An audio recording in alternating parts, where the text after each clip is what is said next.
Hey guys, welcome to day 6. So I know I said I was going to do something with the camera, but I ended up actually fixing this pellet stove and kind of working on that and some other unexpected things that came up today. So I'm actually going to be doing the relighting effect in DaVinci Resolve, something I've been curious about but haven't ever got around to just playing with. So we're going to kind of play with it in here in DaVinci and kind of figure out the advantages, disadvantages, some like quirks and all that within this relighting effect. So yeah, this is the clip that I have right here is actually my second wedding that I ever shot.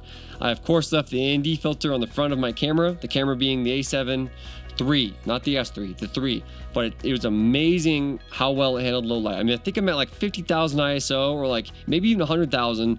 I think I was at 100,000 sometimes, and I was just remember being in awe. This is like the moment where I realized how good in low light this camera is. And now I have like the FX3, which I'm filming on right now. Sony's just amazed me with their low light capabilities. So we'll kind of dive in, kind of take a look with an ND filter on. I did have a light, so that does help. There were some like lights in the background, but not very bright. So yeah, let's kind of dive in and take a look. It still has an ND filter on in the dark. It's just crazy how good it is. So I'm gonna pop myself in this little left top corner here. And yeah, let's get started. So as you can see, here's the clip. Very dark. Their faces are very dark. Yeah, that mistake. I'm definitely regretting that mistake. Options. Oops. Options S. I was hitting the wrong button. There we go. I'm like hitting the fusion buttons here over here. Been in fusion too long. All right. So we have you're typically going to have this one node here. So it's going to be 1. But you want to hit Options S, create 2 more nodes. You'll see why in a sec here. So another important thing is you're going to have like this. I'll get back and then it's just like here actually. So we're going to disconnect everything. We're going to go to our effects panel and we're going to hit relight, right? And we got to drag 2 relights on the second node that we created and the third node. This first one must remain clean. I mean, let's just do like a quick color grade-esque thing. Like let's try to just lift down a little bit. Because if we're going to relight it, right? Oh, we're not connected out. So we're going to connect this real quick just so. So it's got to connect to both of these guys. And it needs to connect up here. Actually, we're not going to make this. We'll make this adjustment after the effect. I haven't played around with the order of things yet. So we'll kind of see. We're going to pretend like this is like out of camera. So you want a clean node into here, into here. Okay, so now it's going to give you this weird looking thing. Don't worry, we'll fix that. So use input 2. This is the first thing I do. So you node 3, use input 2, and then you have see that's what's like creating this map. But it's kind of weird now. Like it doesn't look like it's doing much. So we're gonna come into here, output surface map. We want to click on that. So this node is basically useless. We're not going to do anything on this node. We're going to do everything on this node right here. So use input 2. So we're using this. This is going in input 2.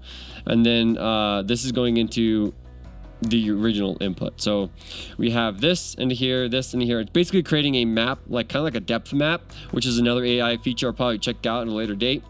So basically that's what it's creating. And yeah, I mean, we have a couple different options here. So we have a directional option, which is like light coming from a window or like this love sign, right? So the light could be coming from that direction. It's probably the one I'm going to use, hint, hint. But yeah, so directional light coming from a source, could be even off camera, right? Point source is like if you have a light bulb hanging down, maybe like right in between the two. You have this point source right here, and this little guy is going to adjust the intensity right here and how like its span right here, its reach. Like watch, reach, same thing, right? All right, but directional doesn't really have that option. You just kind of shows how far away the light source is, okay? And then you can do any direction you want. And then we have spotlight. Spotlight, it can move the spotlight right here. You have a control over like the source. Move this way up here if I wanted to and kind of skew the light. And then you can increase intensity as well, right? So, but we're gonna use directional. So that's gonna be our primary source right here. We're gonna go and make it kind of come from like this love sign is gonna be the goal. So we're gonna go maybe like right here. Brightness, we'll mess around with this again at a later date. but keep that up right now. Contrast, we're probably going to end up dropping it down, but we'll see as we go. It's hard to tell with this depth map. Like, you can kind of see, like, it's probably not going to affect a whole lot. I'm going to do that. I'm going to bring in the directional so it's closer. And glossiness is going to make it look very plasticky. It's kind of for like water or plastic, stuff like that. So kind of ignore all that. Shadows, softness. I wouldn't adjust this until you really know what it looks like, and we'll look at that in a sec here. And you got X, Y, and those values right there. So that's to adjust the direction, or like the like where the source is coming from. But you can just easily do that right here. If you don't see this, by the way, you're gonna go into here. You know, open effects overlay. You're gonna click on that, and then you should see that. And then let's kind of dive in and get rid of this crazy looking, like this map preview. So now we've got this. So we're gonna go on, off. So we turn our color grade off, turn it back on. Nothing happens. Why? Well, we have to adjust the light itself. So you're actually gonna go into your color panels right here and watch. Just jack this game. Whoa, whoa! Got too excited. I'm gonna jack this gamma way up, way up. Like now it's like relighting, and you can see right here, it's not lighting your face, right? So if we look, let's bring that map back. Like, see that like this is showing what's lighting, what's not lighting. I'm not a fan. I think it needs to be probably adjusted like this. Let's try that. Yeah, that's better. So, but we went a little crazy. So we're gonna drop that back down a little bit. Keep that lift pretty low. It's looking too contrast. Let's reset that lift. Bring the gamma down. We don't need that crazy gamma. And then contrast, we can kind of adjust that. So I probably want more contrast. You actually have to drop it down. The higher you go is like less contrast. So we're gonna drop this down to give it a little bit more contrast. Just bring this in, out, in. Kind of mess with it and see what looks best here. And trust me, we'll make this look a little bit better in a sec here. Okay, so let's just mix with gamma, see what that does. Not gamma, gain. Just in a little bit. It's mainly the lights though, right? So gain's not doing a whole lot. You can even adjust offset. You can actually add color too if you wanted to. So we can like put, look at that. That's actually kind of cool. Like I can make all the lights blue. So now we can actually see where that gain is. So we probably do want to increase the gain a little bit. This is face right there, see? And it's the dress. So we want to keep that gain. We want to have the gain just a little bit up. Oh, we have to reset it because now we made everything blue. Okay, so we're bringing that up just a little bit, giving some life to the image. So let's just kind of switch it on, off. So it did brighten it up. It is pretty noisy though. So I don't really care about the background being lit. So what can I do to kind of help that out? Well, let's kind of dive in to, well, a couple options here. We could do a mask like this. And this is going to change the areas it affects. So see how it only affects what's in that mask? So it's relighting the subjects right here, right? That's one option. Or, let's reset that. We can use the magic mask since we have individual subjects in here. Sometimes I actually like using this object mask over the person mask with people. I'm not a huge fan of the person mask. So we're going to try the object one. We're going to hit better. I'm just going to draw a line right down here. You just got to make sure you kind of cover all of the people here. Because I feel like the person one just tries too hard. It's really hard to work with. Let's turn this mask on and just kind of see what we're affecting here. Wait. Great. So it's all looking good. I wonder if we can add it to this instance right here. Let's try that, because here, let me get rid of this. I'm actually curious. Just thought of that. So we're gonna reset the magic mask, right? Up here. We'll try adding it to this node, because this is the output, right? So I'm curious to see if it might be a better option. Oh, it works. Let's do it on that one. This is going directly to it. This is telling it what to look at, right? Look at the map to make sure everything looks good. Let's do better. that. I think his arm's missing. And again, sometimes people work better, sometimes objects work better. And then let's just take a look at the... This is what it looks like. So if I even I don't think I can flip off magic mask right now. If I flip this off, you see a bunch of pink and purple. That's what's feeding into here. Don't worry about it too much. It's not a huge deal. We're gonna just track this real quick. Let's see how long it takes to track. But yeah, the pink and purple. So the red part's actually showing the mask. Like the red's excluded. So when you use like a like this magic mask and a lot of other masks, you're gonna get this red overlay. Sometimes like if you use the qualifier, you get like different colors of overlay. So just keep that in mind. But when we're using like magic mask, it's gonna be red. So you can get that red overlay if you didn't know that already. So we might stop this a little soon because it is very slow. Again, this is like, we're using a lot of processing power. We've got like 2 AI tools. I'm pretty sure these are AI tools active right now. So we're using 2 of them. I mean, this computer is pretty fast and it's definitely struggling. And I don't think we're gonna wait this whole 2 minutes or whatever. So the effect will not be complete, but stick with us. So let's go back to here. So, just making fun of myself. Turn this off. So let's switch it on, off. So now we can see it's only affecting these subjects. So now what we can do is we can kind of start to correct for our subjects. Like first off, I'm gonna add some saturation. We're doing some relighting, so we're gonna want to add saturation to kind of bring back some detail, right? And then let's go back in here. We're gonna, so again, you don't see a little dealio. Here we go. I wonder if we could bring that back. That seems like a tall order right there.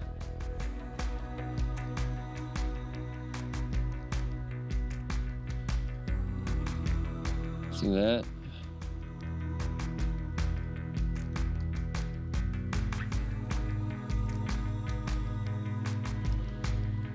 So just a touch of contrast, maybe.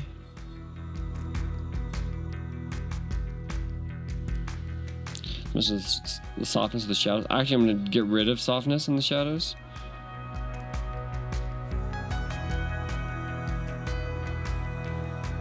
This one might be better to use like a point source. Holy cow. Let's try it. Okay, so we used directional and I wasn't liking the results we're getting. So we're gonna use this point source, and right now we are crazy blown out. Ooh, look at that. That is way better already. Let me just kind of reset this node. Get back to like a good starting point. Okay, so the point source, I'm really enjoying a lot more. We could even maybe use the spotlight.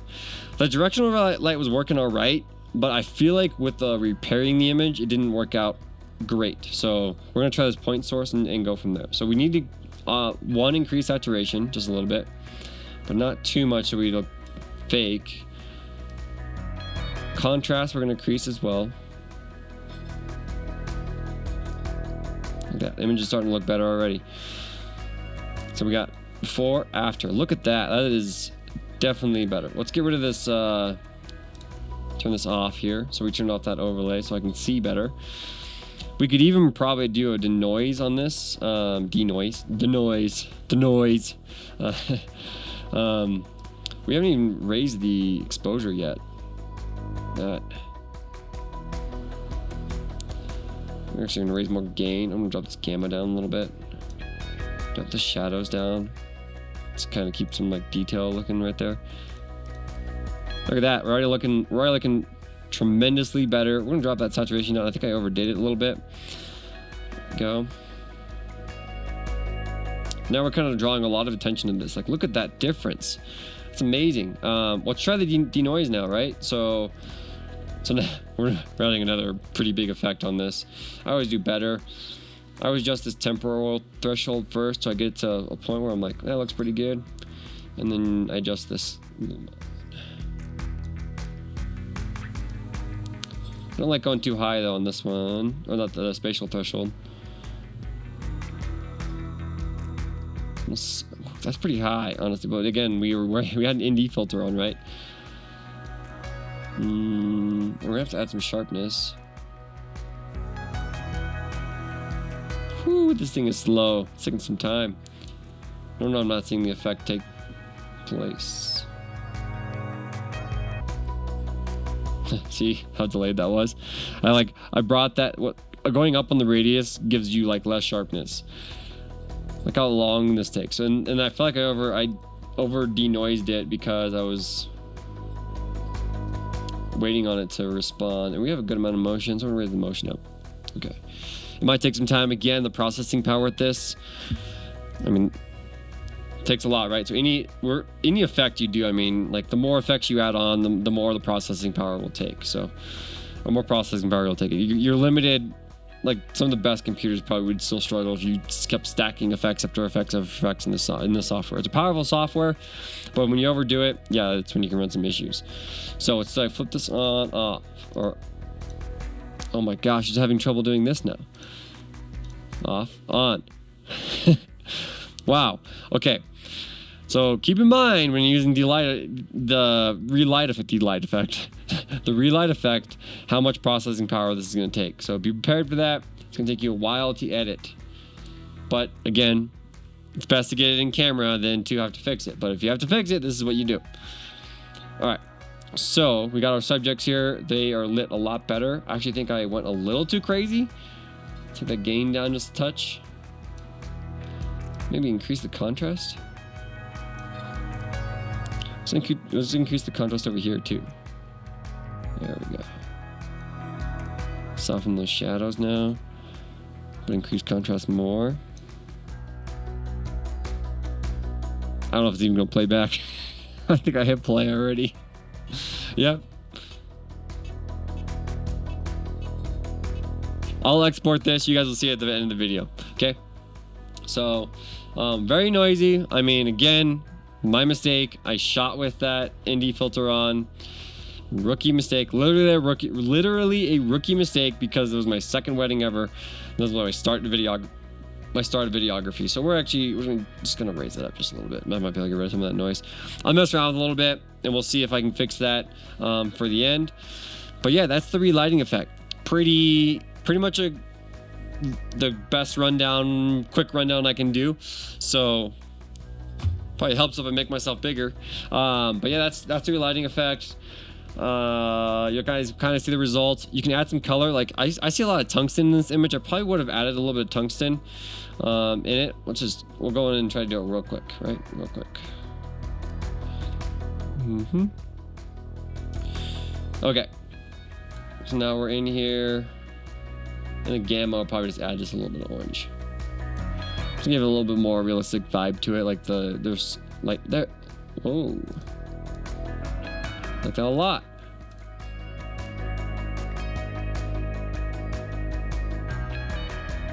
Okay, the orange definitely added to the image.